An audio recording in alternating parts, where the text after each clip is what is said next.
Assalamualaikum warahmatullahi wabarakatuh.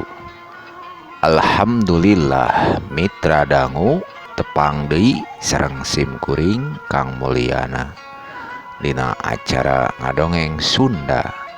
Mugia sadayana aya dina ginanjar kawilujengan atuh bilih aya anu nandangan kasakit, mugia ku Allah disihatkeun saterasna. Hapunten mitra simkuring dina medarkeun ieu caritaan seueur kirangna seueur lepatna dina babasaan caritaan atanapi suantena ieu para tokoh dongengna. Kirang pas atanapi kirang sae. Hapunten mitra, ameh henteu nyang kolong kana waktos, hayu mitra urang kawitan bae dina jejer caritaan neraskeun deui dina lalakonna lalampahanana si Kohar Gurat Beunghar seri ka-24 karangan simkuring pribadi.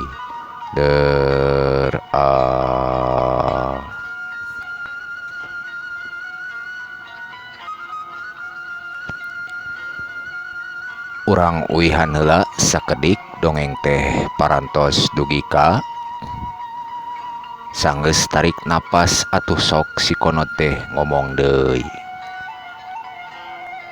Yen di poson ya Mang Oding kalau dirempuk kuciluan. Nah bisa non satah anu ngawurukna? Duka tah Aden. Alokna jangkung gede siga-siga jawala Aden. Samakta ku pakalangna Aden. Henteu bisa diantep ieu mah Met euy. Ayo Met, konot. Hayu Kohar, nam urang sampeurkeun. Kalacat atuh si Kohar, si Kemet jeung si Konot teh muru ka pos ronda. Dugi kadinya lamun telepat mah mitra, kumaha salajengna mitra lalampahanana si Kohar teh.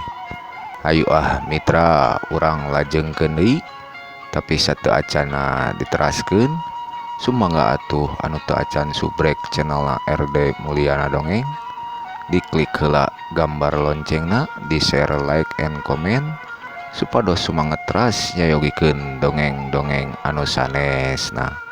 Mugia anu atos subrek atanapi atos ngadangukeun dongeng simkuring, mugia dibalas ku Allah anu langkung sae dina rezekina. Amin amin ya Allah ya robbal alamin. Hayu mitra urang lajengkeun deui.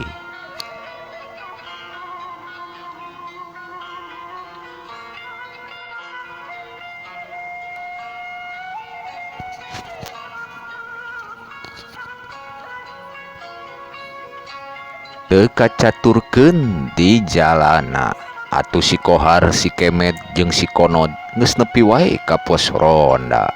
Pok si Kohar cumarita. Mang, aya naon ieu teh? Sabari muru kana awakna Mang Oding anu ngabebangkang. Sakadapan mah Mang Oding napasna turun naik.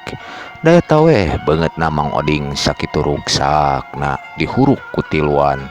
Tapi cak-cakan lamun lain Mang Oding mah anu mibanda kakuatan siga nanggeus bakalan kumaha atuh Mang Oding teh. Mang Oding baheulana kasebutna Jawara Karangjati basa keur ngorana teh. Mang Oding teu kuna naon bari dibeyeng dibawa ka pos ku si Kemet jeung si Konot teh. Aya naon ieu teh Mang? Nyeun kaributan di dieu jeung uing mah teu apal saranjeun teh. Aya maksud tangtuna mah matak nyieun kaributan di dieu tempat teh. Yeuh, kenalkeun kaula Ki Regang. Bari nepakan dadana ku leungeunna teh. Ieu Ki Badra jeung ieu Ki Ageng. Meureun apal maraneh ngaran urang-urang teh? Henteu lamun Mang Jaja mah apa Mang tah hehehe. Ais nah los-losan ka Mang Jaja ilaing teh. Ieu mah urang-urang apal tuh. Nyata henteu. Nah, ari Mang Jaja apal sia teh. Apaanan? Bandar Hui eta Mamang. Ngadon ngalelece sia teh. Ngalelece kumaha ari lain Mang? Ongko hayang apal saha Mang Jaja teh? Manggeus, Kang, tong dibawa catur atuh. Pola Badra we, budak satepak kumawani culangung ngomong kitu ka aing. Atuh si Kemet ngadeketan deui ka si Kohar. Met, aneh apal teu kaya jalma tiluan? Apal teh wing mah ka eta we nu duaan lur. Maruk saha wae tah lur? Tah geuningan ilaing apal ka urang-urang ieu. Saha nu teu apal atuh kana Regang Awi jeung Kibadag Nyuma hehehe. Sa Kibadag teh ngahina sia ulah sambar kania ya sia teh. Ih, apana nanya si Mang mah. Emang we sia sudi aing boga alo siga maneh. Nah teuing wing ge sudi boga Mang sigar Regang Awi hahaha. Manggeus atuh Kang kurahan catah babangusna tuman kudu dikencah heula tah Kang. Kela Badra saha ieu jalma teh? Hei cucunguk saha maraneh teh? Ameh puguh kuring ngurebkeunana ieu. Uing nu ngaran si Kohar teh tah ieu dulur uing si Kemet. Asa kabeneran pisan maraneh duaan nyamperkeun kana paeh geuningan. Teu kudu capek aing neangan maraneh teh. Kelayeuh lur, aya urusan naon ieu teh? Uing lebeng tah apal saraha aranjeun teh. Geus tong loba tatanya deui. Ayeuna mah geura ngadoa ilaing teh, geura sambat inung bapa maneh, geura kocapkeun jambe paeh. Si anu yakin wae ilaing mah. Sor beu, ari bisa mah. Anu saterusna atuh Ki Regang langsung ngadiuskeun peureupna ka si Kohar. Dibarengan ku Ki Badra narajang ka si Kemet. Atuh ngaguarkeun panarajang bari nakisan leungeunna Ki Regang teh nyaan karasana teu aspikeun si Kohar mah leungeunna Ki Regang teh. Siga anu nakisan beusi. Ki Regang ngadiuskeun deui peureupna nu diarah peuteungna si Kohar. Si Kohar ikat ngaguar ka belah kenca plos ngakan angin panarajangna teh. Terus si Kohar ngadiuskeun peureupna nu diarah beungeutna Ki Regang, tapi ku Ki Regang ditadah peureupna si Kohar teh ku peureupna Ki Regang teh. Atuh dua kakuatan bantrok ngoceak atuh pikeun si Kohar mah asa remuk peureupna teh. Si Kohar langsung kekerepengan sabari nyepengan leungeunna. Urang caritakeun si Kemet patelakna jeung Ki Badra. Tetela si Kemet mibanda ilmu anu pernah dibere ku Mama Kiai Ahmad. Sasakali manehna narajang, sasakali manehna ngakuarkeun panarajangna Ki Badra. Ayeuna Ki Regang manehna langsung ngadiuskeun peureupna nu diarah peuteungna si Kohar anu masih keur ngarasakeun kanyeri seueul lain di kieuna. Atuh si Kohar rada cineureun manehna kabongohan keuna beuteungna. Si Kohar ngoceak awakna ngacleng sababaraha meter. Pikeun si Kemet mah ningalieun dina kajadian eta. Kohar langsung muru kana awakna si Kohar teh. Ngalih getih lelembaran nasungutna si Kohar teh. Cung nangtung atuh si Kemet teh kekerot ambek ngagedur bangetna peureum lir beusi atah beuleum. Sorot matana katingalina hurung. Jeung aing Regang sia teu anta parah deui atuh si Kemet langsung narajang.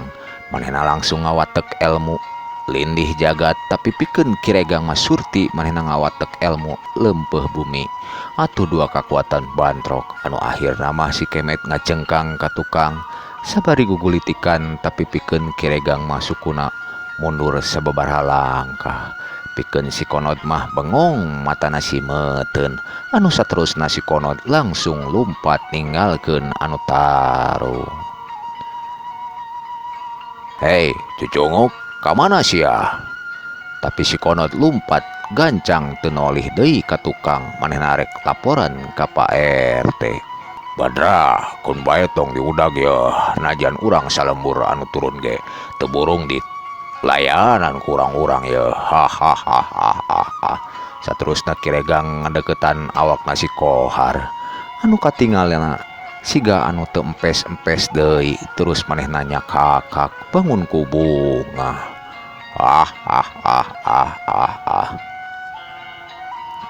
Satung tengen eta si Kohar dina pikiranana inget kana omonganana Mama Kiai Ahmad terus manehna maca amalan dina hatena anu dibere ku Kiai Mama Ahmad. Saur Mama Kiai Ahmad amalan teh lamun ngarasa kadeseh kitu dina ingetanana pok bacakeun kitu pok-pokanana Kiai Ahmad harita teh. Kohar ayo panungtungan pikeun ilaing geras sambat indung bapa maneh ilaing ayeuna paeh dina leungeun kaula hahaha.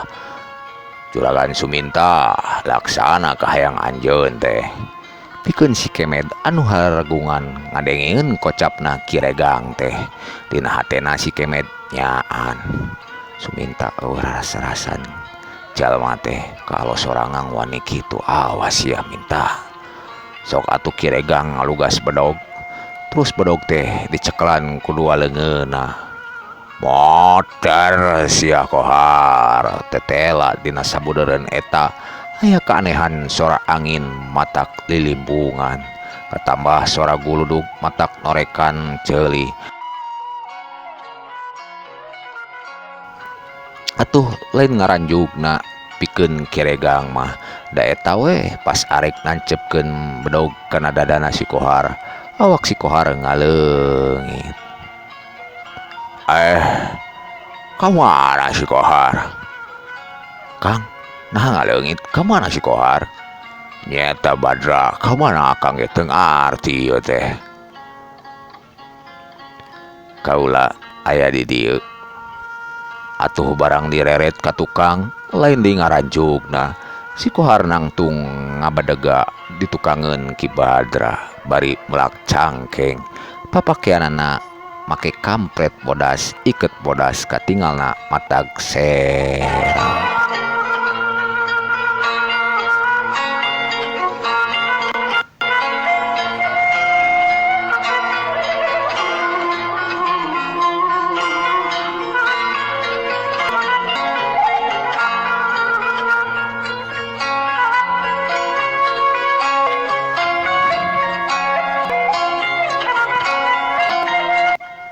Andika geus kumawani yeun kaributan jeung kakacauan di lembur.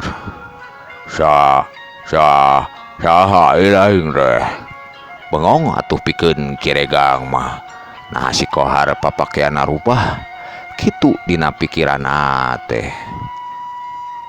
Sor atuh Kiregang lain andika teh hayang nyawa kaula. Bengong deui atuh pikeun Kiregang mah. Da eta we sora si Kohar rubah tina cempreng jadi agem kadengena. Sanggeus kitu Kiregang langsung nyerang ngagunakeun bedogna tapi pikeun Raden Sentragenta mah henteu ngejat saeutik-eutik acan. Pikeun Kiregang mah atoh lain di kieuna soalna bedogna bakalan ngahakan sirahna si Kohar. Motor sia Kohar. Ya hiukan atuh bedogna Kiregang teh tapi matak bengong deui atuh pikeun Kiregang mah da eta weh bedog teh ngadon dicapit pageuh ku dua jarina Raden Setragenta atuh keukean pikeun Kiregang mah hayang ngalepaskeun eta capitan teh tetela eta bedog potong jadi dua. Ki Badra ge langsung narejang bebarengan jeung Ki Ageng langsung marengan ngalugas bedog ngarah tak-takna Raden Setragenta. Matak heran deui pikeun maranehanana da eta weh bedog teh parotong. Anu satuluyna Raden Setragenta niup ke arah Kiregang atuh awakna kabawa ku tanaga tiupan Raden Setragenta. Awakna ngalayang ka tukang meneran kena kana tatangkalan sagede bitis torok-dok atuh tatangkalan teh peunggas. Tapi Ki Badra jeung Ki Ageng mah ngadon norok tok tuurna teh siga anu leuleus taya tangan pangawasa. Sabari ampun-ampunan ka Raden Setragenta teh Kiregang mah langsung kapiuhan.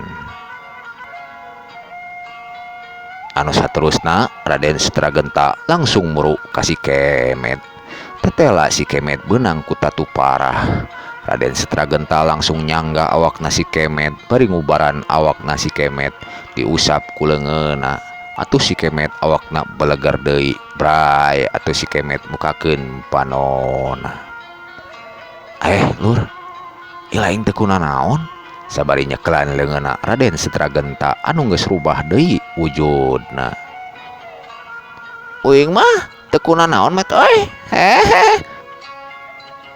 Manggeus hudang met, ngunah wae laing berat ya.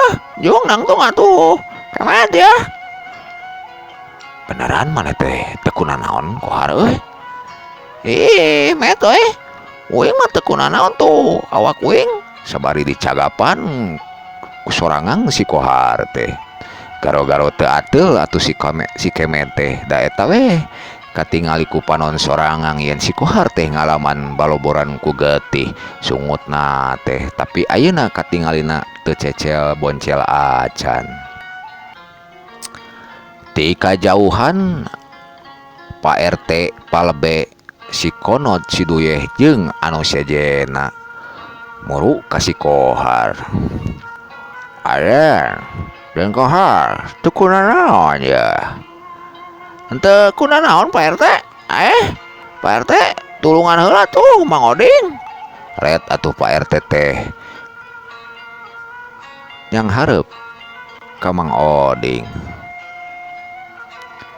Dulur-dulur tah gerat talian nu tiluan teh urang serahkeun kanu wajib.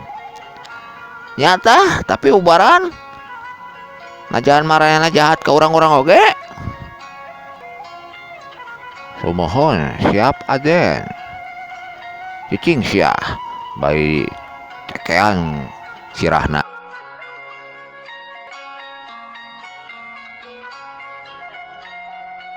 Sirahna Ki Badra ku si Konod teh atuh nu lainna ge sarua ditalian leungeunna teh terus sina ngariung tiluan teh. Sok metah Kiregang teh geura pariksa. Siap lur. Uing sabisa-bisa arek ubaran Mang Oding karunya ningali waragatna jeung wae atuh si kohar mah nulungan Mang Oding anu teu walakaya na katingalna leuleus siga kapas ka ibunan. Tetela sanggeus ditulungan ku si kohar atuh awakna Mang Oding sehat deui tuluy manehna hudang dina kapiuhanana.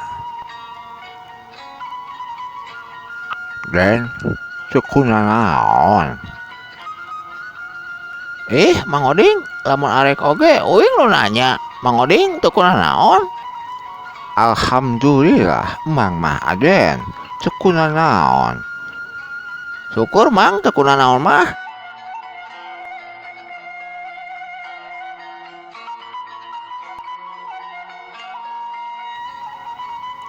Tapi beneran Aden kohar teu kunaon ya teh sabari diilikan awakna si kohar teh nepi ka dirampaan. Mang getek atuh.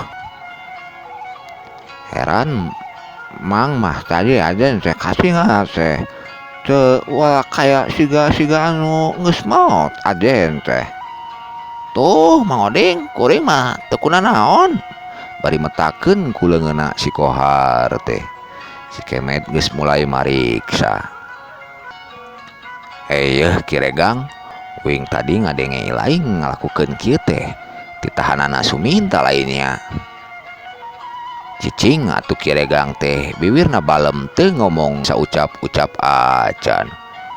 Ngomong ilaing teh atuh Kiregang tetep ngabetem Kiregang teh. Ilaing mah hayang ieu meureunnan jekuk atuh si Kemet. Nengge kacukang irungna cer atuh getih na irungna teh ngal.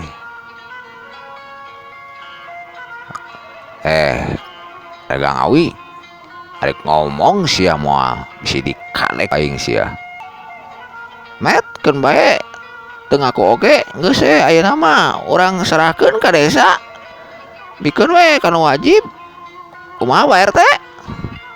Sumohon jang kemetkeun ku Pak RT jeung batu sambu urang serahkeun ieu jalma teh. Jalma atah adol kieu mah kudu diserahkeun kanu wajib. Sumohon jang kemet. Nya alus atuh hari kitu mah dah duyeh jeung batur-batur gara giring kadinya walak teh. Siap jang kemet. Atuh satuluy nama tina wanci janari leutik Kiregang Ki Badra jeung Ki Ageng dibawa ka desa arek diserahkeun kanu wajib. Sabari ampun-ampunan atuh anu tiluan teh digiring ku si Duyeh. Urang salembur pada nanya ka si Kohar jeung si Kemet teh kumaha kajadian mimitina draktak wae atuh si Kemet nyaritakeun sakabeh kajadian teh di awal nepikeun ka tungtung hiji oge anu kalewat pikeun urang lembur mah matakeran ku eta kajadian teh.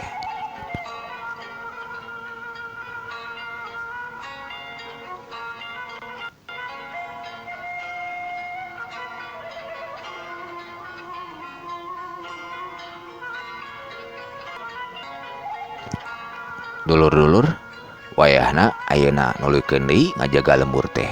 Bisi aya kajadian deui anu teu dipiharep ku urang-urang, bisi aya mau ngamuk gajah mata tah kitu dulur-dulur. Atuh pahibut urang lembur anu sabagean lalaki teh. Anu saterusna si Kohar jeung si Kemet neruskeun deui obrolanana. Waktosna seep kaum dangu. Mung sakitu dongeng lalampahanana si Kohar seri anu ka-24 diantos wae seri anu salajengna. Hapunten anu kasuhun mugia kahibur ku caritaan simkuring. Hapunten sadaya tutur ucapan basa simkuring anu kirang merenah. Mugia kahibur cag wassalam.